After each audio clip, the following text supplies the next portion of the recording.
Romage. Child Enticement Law Too Broadly Written. State of Ohio v. Jason Romage. Case numbers 2012-1958 and 2012-2042. 10th District Court of Appeals, Franklin County. They will be guilty of a law that was designed to prohibit child kidnapping and abductions simply for asking an innocent question. And because this statute, although it's well-intentioned, lacks any element of a criminal mens rea, it's an unconstitutional restriction on First Amendment free speech. And as I said, under this statute, the question is the crime. The statute criminalizes asking certain questions of a child, regardless of the questioner's motives, simply because the parents might disapprove. The statute imposes a content-based restriction on First Amendment speech, and I'd note that it doesn't criminalize the underlying act of accompaniment, so the act of moving boxes or the act of carrying groceries is not criminalized, but the predicate element is the solicitation. In other words, the question is the crime. Well, if you narrow the definition of soliciting to require more than just merely asking, or if it's severed from the statute and you're just left with enticing, coaxing, or luring, those three verbs imply inducement, coercion, the use of potential artifice. It's not just a mere invitation of, hey, let's go get some pizza to eat. That's coercion? Would not.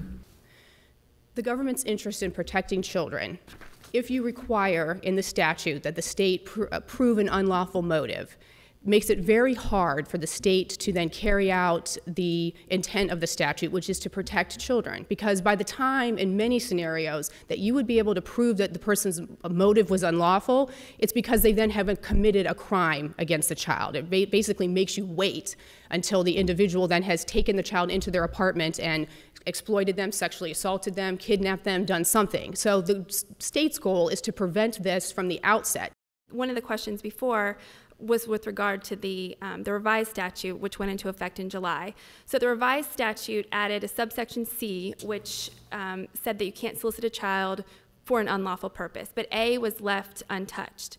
So really, that change demonstrates even further that if A is a general prohibition, Section B encompasses solicitation for a sexual motive, and C is solicitation for an unlawful purpose, then if each of those are independent crimes, then the only thing really left in A is solicitation for a lawful purpose, which would be almost entirely protected conduct and speech.